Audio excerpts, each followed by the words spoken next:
Muy buenas tardes, feliz del Señor.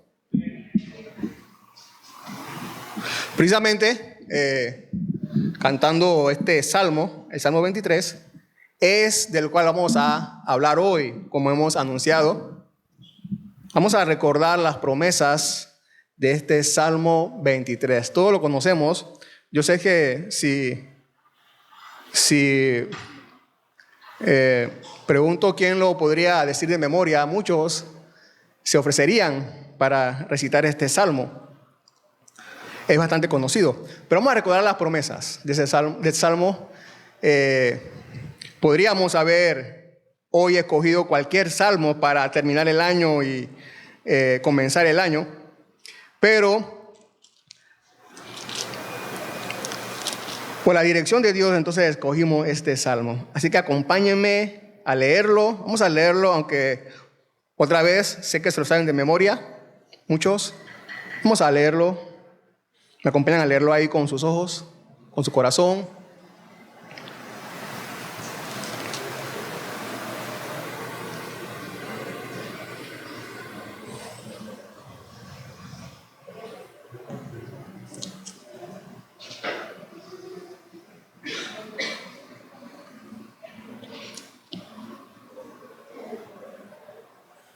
Dice: el Señor es mi pastor, nada me faltará. En lugares de verdes pastos me hace descansar. Junto a aguas de reposo me conduce. Él restaura mi alma, me guía por senderos de justicia por amor de su nombre. Aunque pase por el valle de sombra de muerte, no temeré mal alguno, porque tú estás conmigo. Tu vara y tu cayado me infunden aliento. Tú preparas mesa delante de mí en presencia de mis enemigos. Has ungido mi cabeza con aceite. Mi copa está rebosando. Ciertamente el bien y la misericordia me seguirán todos los días de mi vida, y en la casa del Señor moraré por largos días. Mi suficiente Salvador. Mi suficiente Salvador. El título de la enseñanza de hoy: mi suficiente Salvador. Ustedes saben, estamos en estos días en donde la gente hace muchas listas para terminar el año y para comenzar este año, un nuevo año. Algunos examinan, haciendo esta lista, algunos examinan cómo le fue con respecto a las cosas que se propusieron alcanzar al principio de este año. Por ejemplo, pude conseguir un mejor trabajo como planeé a principio de año. Pude graduarme de la universidad como había planeado. Pude rebajar las libras que planeé rebajar a fin de año. Y inclusive los cristianos también, además, hacemos nuestras listas de disciplinas piadosas. Entonces reflexionamos. Pude leer toda la Biblia como planeé al principio. O mi práctica de la oración es más estable, no es más esporádica, sino más estable, y otras más, ¿no?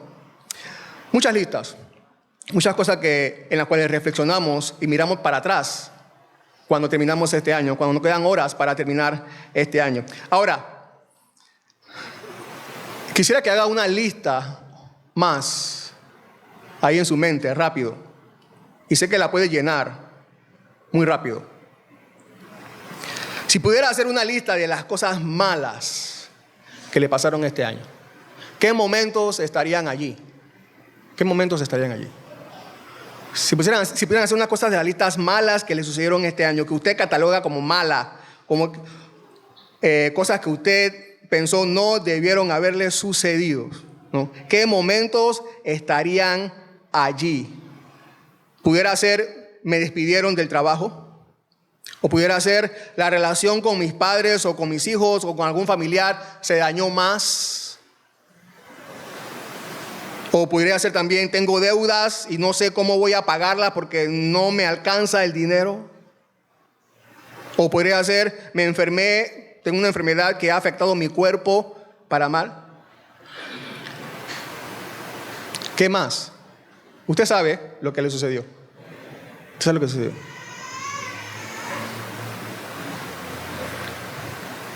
Este Salmo 23 lo escribió el rey David, como muchos saben, y es uno de los salmos más hermosos, más populares, porque es hermoso.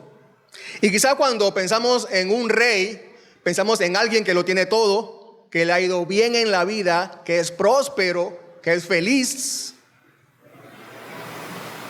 Pero si recordamos un poquito de la vida de David, podemos mencionar momentos como cuando el hijo que concibió con Abigail murió recién nacido, y a eso él le dolió mucho y lloró mucho. Su hijo mayor, Amón, viola y deshonra a su media hermana Tamar. Sufrió mucho, lloró mucho. Más adelante, Absalón, el hermano de Tamar, medio hermano de Amón, Absalón mata a Amón.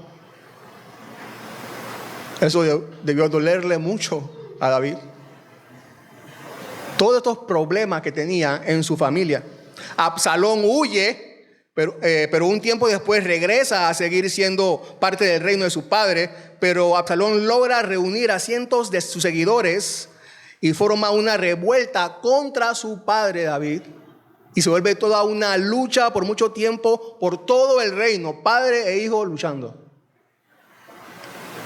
Eso debió dolerle mucho a David. El rey David no quería matarlo, pero los soldados del rey David, entonces, lo mataron. Cuando David se enteró, lloró mucho también. Lloró mucho. Qué tragedias en la vida de David, tragedias por las cuales yo no quisiera pasar. Nadie quisiera pasar por esas tragedias. Pero entonces nos hacemos una pregunta: ¿cómo pudo escribir el rey David un salmo tan hermoso? ¿Cómo?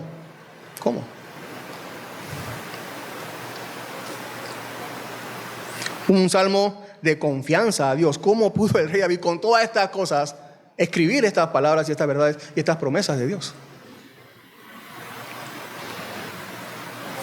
El Salmo 23 es un salmo corto, es fácil de entender, como ya hemos mencionado, pero algo que no debemos olvidar y que nos ayudará a ver más aún la belleza de este salmo es leer el salmo anterior, el Salmo 22. Como ustedes saben, el Salmo 23, como acabamos de leer, nos habla acerca de satisfacción, nos habla acerca de descanso, provisión, morada eterna, al final en el versículo 6. Pero el Salmo 22 es un salmo mesiánico, y ahí se encuentra una de las palabras que precisamente Jesús en la cruz mencionó. Dios mío, Dios mío, Dios mío, Dios mío, ¿por qué me has abandonado? Entonces este Salmo 22 nos recuerda a Jesús en la cruz. El Salmo 22 nos recuerda la obra de Jesús en la cruz.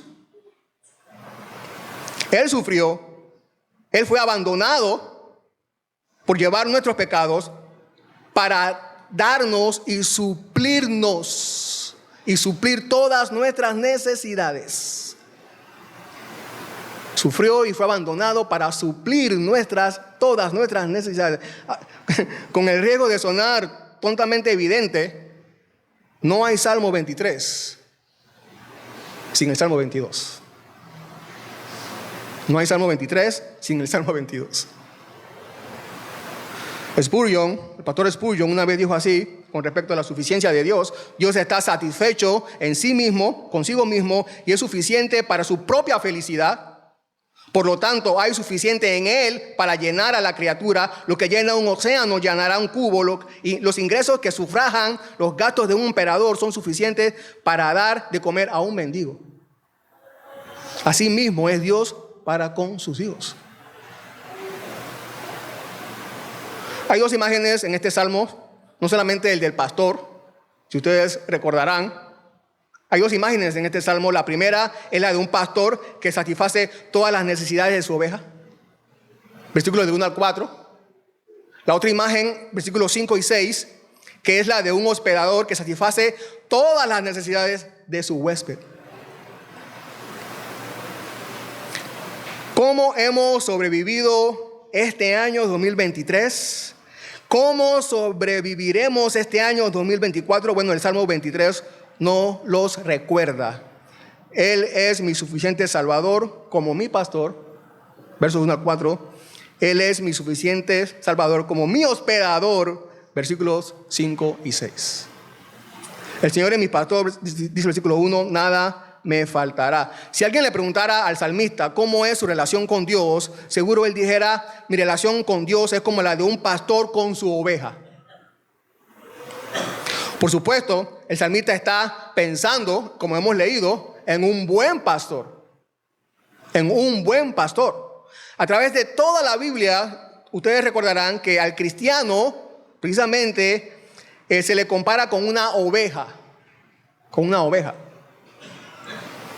Somos ovejas, como ovejas.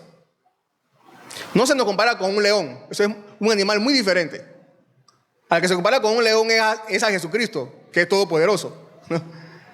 Pero a nosotros se nos compara con una oveja. Porque las ovejas, ¿cómo son? Torpes, débiles, miedosas, dependientes.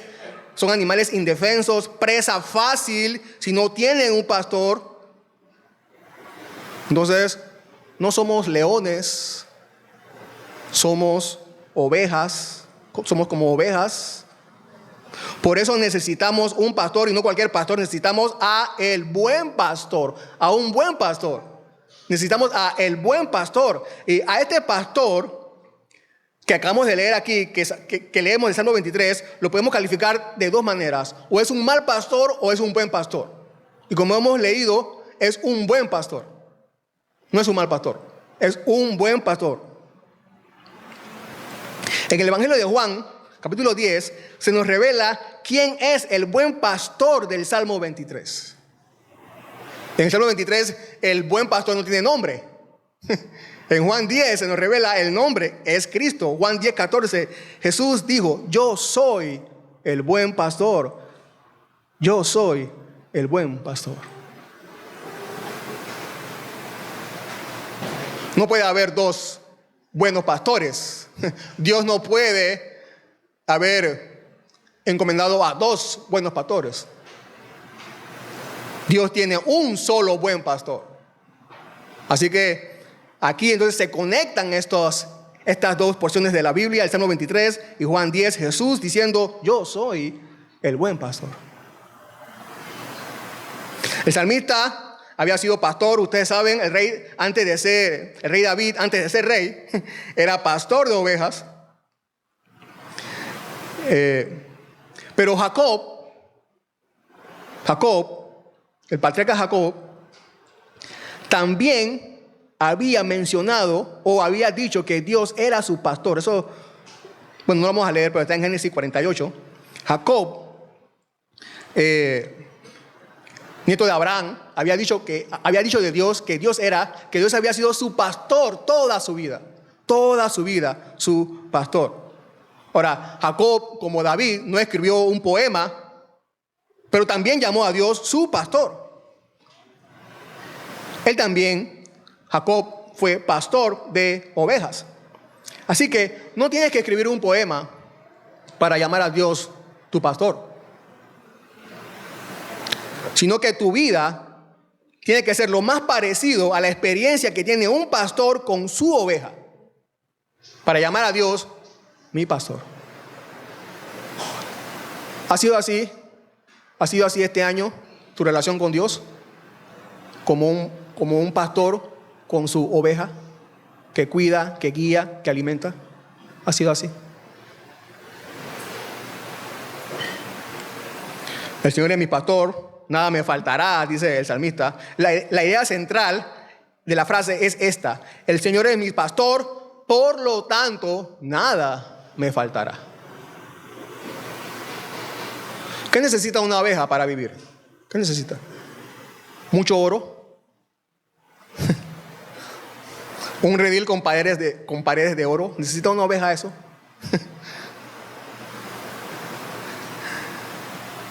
Una cosa es cierta, un buen pastor va a proveer todo lo necesario para la subsistencia de su oveja. Todo lo necesario. Un buen pastor hará eso. La verdad que enseña el salmista aquí no es: el Señor es mi pastor, me cumple todos mis deseos. Esa no es la verdad. Tampoco esta promesa no es una motivación para la inactividad. Al contrario, es una promesa para trabajar con gozo por el sustento. Tampoco esta promesa es una garantía contra la pobreza. Tampoco contra la escasez material. Porque la pobreza o la escasez material puede ser, en la soberanía de Dios, mejor para nosotros que las riquezas materiales. El Salmo no dice: el Señor es mi pastor, no tendré escasez. No dice eso. El apóstol Pablo también nos recuerda acerca de este pastor que suple todas nuestras necesidades. Filipenses 4:19, mi Dios, dice el apóstol Pablo hablándole a los cristianos en la ciudad de Filipos: mi Dios proveerá todas sus necesidades conforme a su riqueza en gloria en Cristo Jesús. En otras palabras, nada les faltará. Nada les faltará. El salmista habla de un pastor donde se cubren todas las necesidades. Nada me faltará. Y acá el apóstol Pablo dice que es en Cristo Jesús donde todas nuestras necesidades son provistas. Nada nos faltará. Ahora, a continuación, en los siguientes versículos, hasta el 4, el salmista menciona qué es lo que no le va a faltar, porque el Señor es su pastor. En lugares verdes, dice, en lugares de verdes pastos me hace descansar, junto a aguas de reposo me conduce. Los verdes pastos y las aguas de reposo por donde va la oveja quieren resaltar la verdad de que bajo la guía de este pastor bueno hay descanso. Descanso, aguas tranquilas. Saben que las ovejas con cualquier ruido se intranquilizan, salen corriendo y se dispersan con cualquier ruido. A ningún buen pastor se le ocurrirá conducir a sus ovejas por ríos de aguas turbulentas si no es necesario. Esto asustaría a las ovejas sin ningún propósito. La oveja en los pastos puede recostarse para descansar. Si va andando por la orilla de los ríos con las aguas que están quietas, las ovejas también están tranquilas. Jesús dijo en Juan 10:9: yo soy la puerta. Si alguno entra por mí, será salvo. Será salvo. Entrará y saldrá y hallará pasto. Será salvo, entrará y saldrá. Esto nos lleva a pensar en que nuestro buen pastor nos dará a nosotros, sus ovejas, seguridad. Seguridad. Puede caminar libremente. Seguridad, tranquilidad, paz. Bajo su cuidado no hay lugar para el temor. Pasto, no solo para descansar, también para alimentarnos, dijo Jesús. Pasto, para alimentarnos. Eso es lo que ofrece Cristo a sus seguidores. Ahora, ¿de qué pastos está hablando Jesús?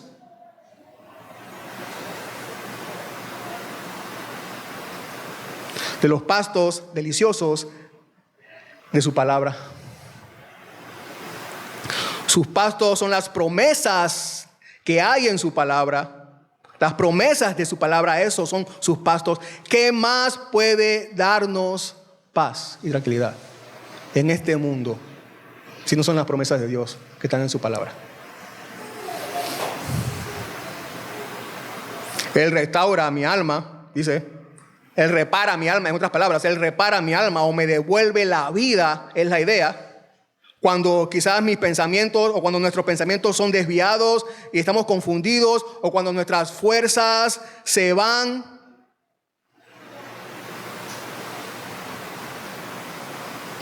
Puede ser, ¿cuántas veces no fue así este año?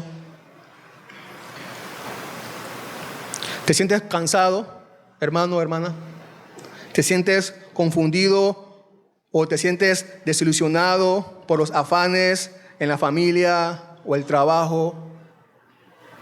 ¿Te sientes así? ¿Te has sentido así?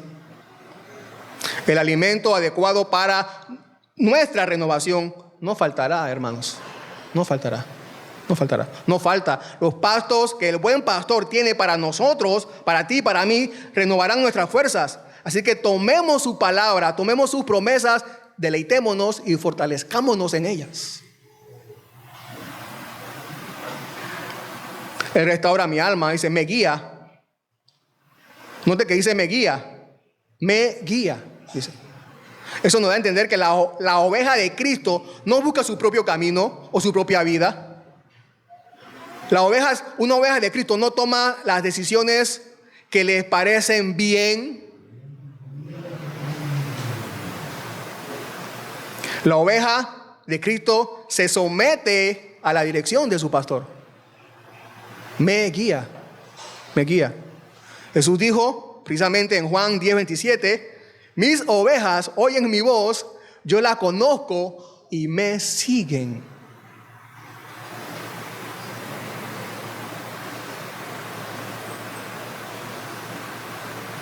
¿Estás siendo tú guiado por Él? ¿Fuiste tú guiado por Él? ¿Estás siguiendo tú a Jesús?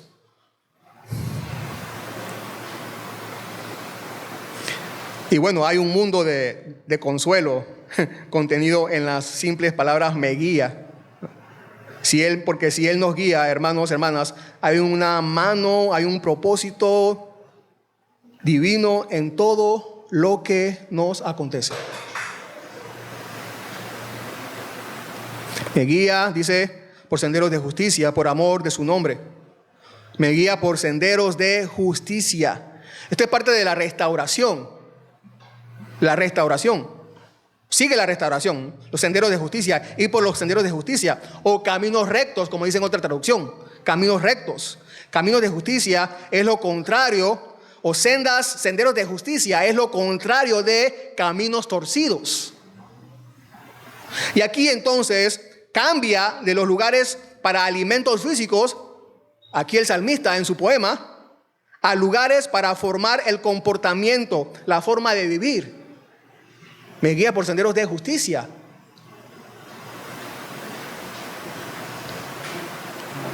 No se refiere, por supuesto, no se refiere a caminos de tierra o carreteras de cemento literalmente rectas. No. Andar por sendas de justicia es practicar una vida que se somete a la voluntad de Dios. Sendas de justicia, ya que lo único que no está torcido en este universo es la voluntad de Dios. La vida de la oveja de Cristo es un viaje a la eternidad, como vamos a ver al final en el versículo 6. Por lo tanto, nuestros pasos como ovejas de Cristo tienen que ser de acuerdo a su voluntad, porque en la gloria de Dios todo es santo. Todo es santo. Precisamente la frase por amor de su nombre confirma esto. ¿Qué significa por amor de su nombre? Que así dará honra a su nombre, que para que su reputación no sea manchada, como el buen pastor, como el Dios santo, para que su reputación no sea manchada o no se vea manchada, como Él es santo, guiará a sus ovejas por caminos santos para que sean santos como Él es santo. Y así su reputación de santo no se verá manchada. Por amor de su nombre, guía a sus ovejas por senda de justicia.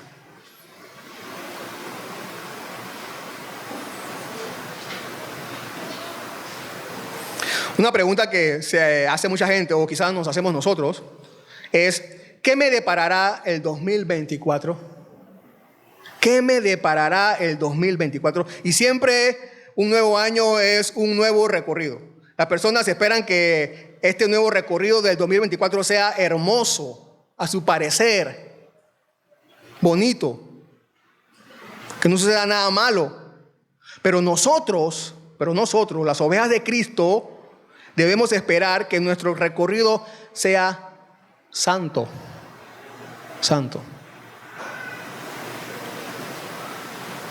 Es por eso que nuestro gozo, a medida que vivimos el año, no se va a ver afectado por si este año está siendo bonito o como yo quería que fuera, pero sí debe afectarnos si pareciera que no estamos este año 2024 creciendo en santidad. Eso sí debe afectarnos.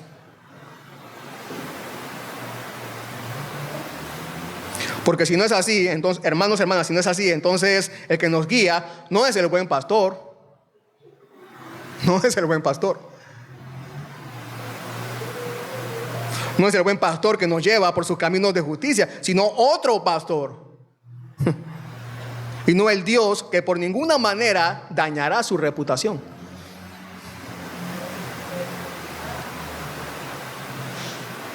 Y el pastor sigue con la oveja. Versículo 4 dice: aunque pase por el valle de sombra de muerte, no temeré mal alguno, porque tú estás conmigo.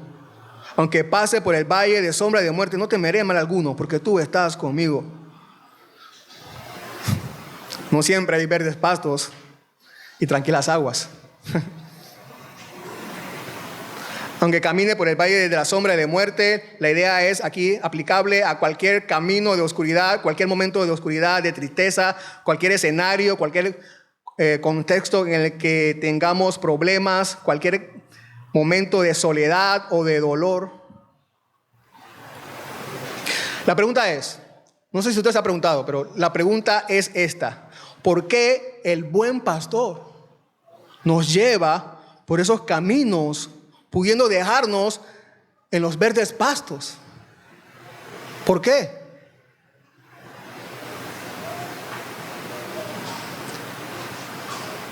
¿Por qué el buen pastor nos conduce a lugares perturbadores?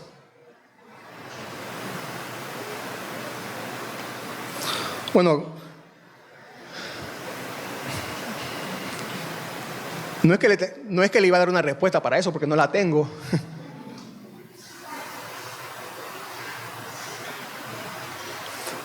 Lo más probable es que no podamos entender la providencia de Dios. No la entendemos. Pero sí hay una lección que podemos aprender aquí en esta. Es bonito estar en verdes pastos. Es hermoso, es bonito estar. Es bueno estar en los verdes pastos con nuestro buen pastor, con nuestro Señor. Pero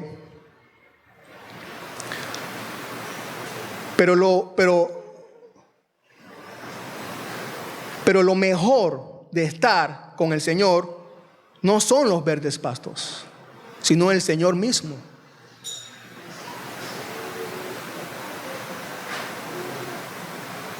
El valle oscuro entonces nos enseña que no importa el paisaje.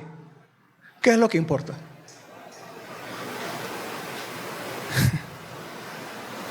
Que el Señor está con nosotros. Eso es lo irreemplazable. El Señor. Eso es lo valioso, lo más hermoso. El Señor está con nosotros. Alguien dijo: es muy malo estar sin dinero, o sin salud, o sin amigos. Es muy malo eso.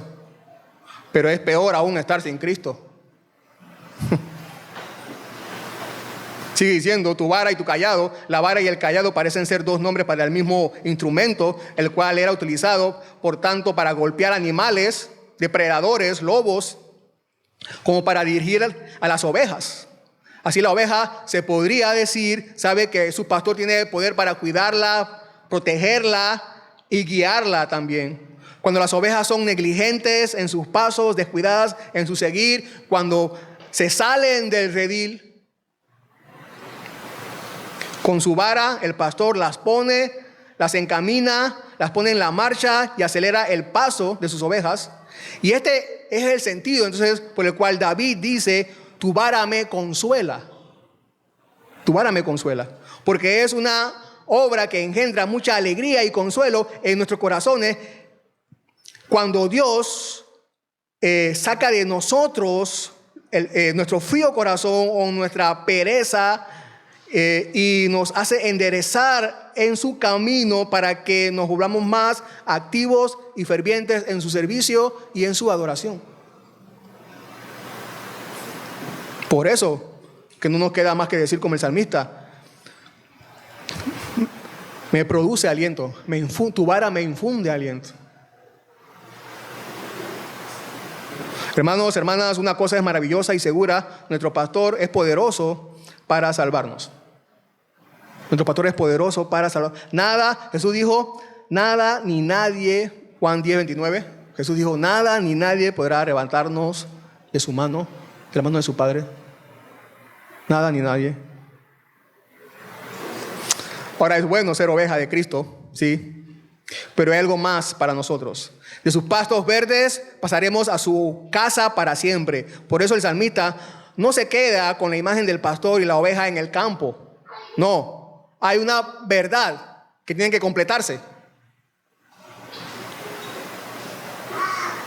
Nuestro destino final no son los verdes campos, sino en su casa para siempre. Por eso sigue diciendo el versículo 5: tú preparas mesa delante de mí en presencia de mis enemigos, has ungido mi cabeza con aceite, mi copa está rebosando. Mi suficiente Salvador como mi hospedador. ¿Qué es un hospedador? Un hospedador es alguien que brinda un hospedaje a un viajero o peregrino en busca de descanso y alimento. Dios es un gran hospedador, lo sabemos porque aquí el salmista dice que le prepara una mesa, un banquete, unge su cabeza con aceite y llena su copa hasta rebosar. El rey David tenía muchos enemigos, como ustedes saben, y muchas veces estuvo en peligro hasta de muerte. Nosotros tenemos también enemigos. La Biblia lo dice. Sobre todo tenemos 3 enemigos, que es nuestros deseos pecaminosos, el mundo y Satanás. Estos son los lobos y depredadores que están a nuestro acecho. ¿Por qué quieren destruirnos estos enemigos nuestros? Los enemigos del cristiano, los enemigos de Dios. ¿Por qué quieren destruirnos? Porque antes estábamos de su lado. Antes servíamos al pecado. Antes amábamos al mundo y las cosas que están en el mundo. Antes éramos hijos de Satanás.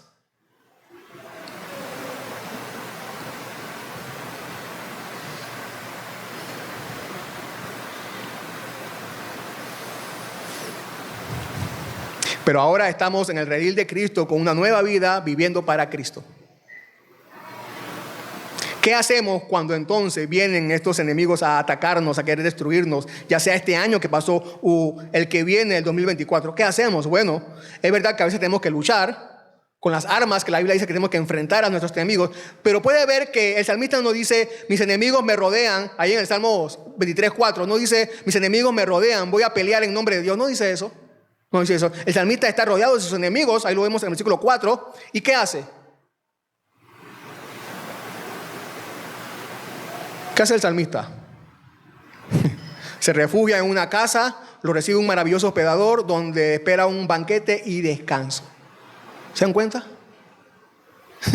Rodeado de sus enemigos, lo que hace es que va a una casa para comer y descansar.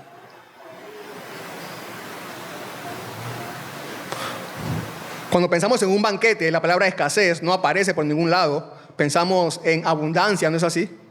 Mucha comida, mucha comida. Este versículo, estas palabras, es otra forma de nuestro Salvador de asegurarnos que nada nos faltará. La imagen no ha cambiado. La imagen ha cambiado de pastor, oveja, a hospedador y huésped, pero tenemos las mismas verdades en la primera parte del Salmo. Está el peligro, está el desfallecimiento, pero también está el alimento, el cuidado y la seguridad. Nada nos faltará. Ahora, otros comentaristas bíblicos creen que este versículo 5, el versículo 5, es una figura de la cena del Señor que celebramos nosotros. Es una figura, este versículo 5 es una figura de la cena del Señor. La mesa, la copa, es una figura de la cena del Señor. Por ejemplo, el pastor Thomas Watson dice así, se los leo: Bajo estos elementos del pan y vino, Cristo y todos sus beneficios nos son expuestos. La cena del Señor es un depósito de beneficios celestiales. He aquí la vida, la paz, la salvación son puestas delante de nosotros. Todas las exquisiteces del cielo son servidas en esta fiesta. Sigue diciendo, así que nosotros también tenemos un gran viaje de la tierra al cielo. Es por eso que necesitamos refrescarnos por el camino. ¿Cuántos pecados tenemos que dominar? ¿Cuántos deberes que hacer? ¿Cuántas necesidades que suplir? ¿Cuántas gracias que debemos fortalecer? ¿Cuántos adversarios con los cuales luchar? Entonces nos alimentamos con lo que representa el cuerpo y la sangre de Cristo, el pan y el vino en la cena del Señor. Allí renovamos nuestras fuerzas como el águila. Yo sé de paso, el próximo domingo tenemos cena del Señor, ¿no? Para alimentarnos, comida provista por Dios para nuestra alma. La mesa del Señor preparada para nosotros. Unge mi cabeza con aceite. Era la costumbre del viajero que venía de un largo recorrido. El aceite derramado sobre él refrescaba. Era como un ungüento que refrescaba, ¿no? del calor, del cansancio en la cabeza, y traía alivio. Eso hacía un hospedador, un visitante. El aceite en el nuevo pacto es el Espíritu Santo, como ya sabemos, nuestro consolador. Y en este nuevo pacto no necesitamos que nos unjan con aceite cada vez que entramos a la presencia de nuestro Dios. Eso era antes en el antiguo pacto, ¿no? En la orden de los levitas, ¿no? Esta unción nos fue dada para una sola vez y para siempre. Un sacerdote sin aceite en el antiguo pacto carecía de la principal calificación para su oficio delante de Dios, allá en el tabernáculo. Pero nosotros, que ya tenemos la unción del Santo, estamos aptos para servir al Señor este 2024 con toda la gracia de lo alto. Además, no hay consuelo más consolador que el gran consolador esté en nosotros. Mi copa está rebosando, dice. Mi copa está rebosante. La copa sin duda rebosaba. En este contexto de banquete, la copa rebosa de vino. Y el vino simboliza entonces alegría. Apunta a la alegría, al gozo. Un gozo que se desborda porque el amor de Dios no tiene límite.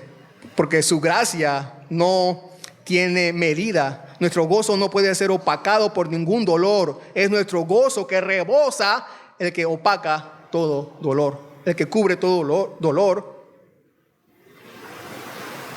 Este es el favor de la vida desbordante de todos los que somos hijos de Dios.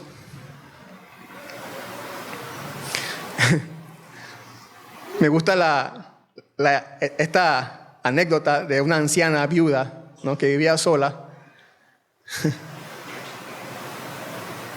Y a veces no tenía para comer, ¿no? Pero ella nunca se quejaba. Y alguien le llevó, era cristiana, piadosa, cristiana, ¿no? Amaba al Señor. Y un día alguien le llevó pan, un pedazo de pan y un poco de agua para tomar. Ella dijo: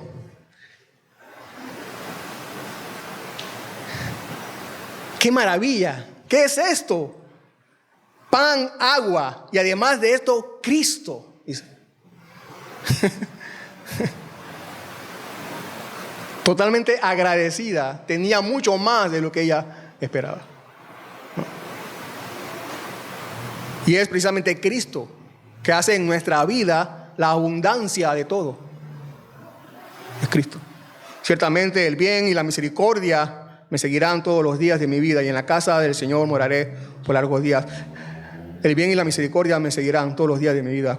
¿Se acuerdan? Como la columna, el ángel del Señor iba con el pueblo de Israel por noche y día, como el agua, la roca, también siguió el pueblo de Israel a través del desierto. Así la bondad y la misericordia seguirán a toda oveja de Cristo en su camino por este mundo. El bien y la misericordia, la bondad y la misericordia, dice el salmista, me seguirán, nos seguirán. Qué bueno que el salmista no dijo la justicia de Dios me seguirá. Qué bueno que no dijo eso.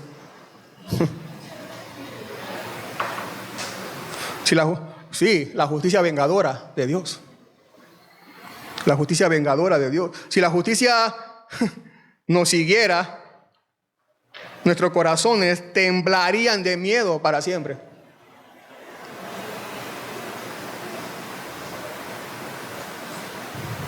Pero precisamente es su bondad para darnos lo que no merecemos y su misericordia para no darnos lo que merecemos, la que nos seguirán. Pues, otra vez Spurgeon dice, la bondad suple nuestras necesidades y la misericordia borra nuestros pecados. Y en la casa del Señor moraré por largos días. Entonces, no es alguien que visita, hoy va de paso, es alguien que al final se queda allí para vivir allí.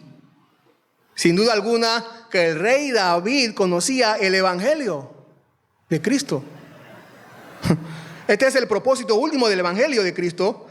Él habitará con nosotros y nosotros con él en una comunión sin fin. Eso es lo que promete Cristo a su pueblo.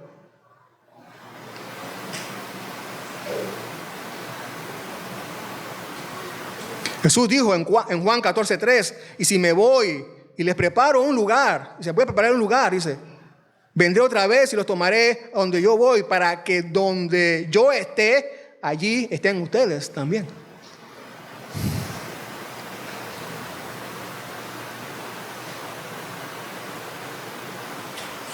Por el valle de sombra y de muerte pasaremos, pero en la casa del Señor, allí nos quedaremos para vivir para siempre.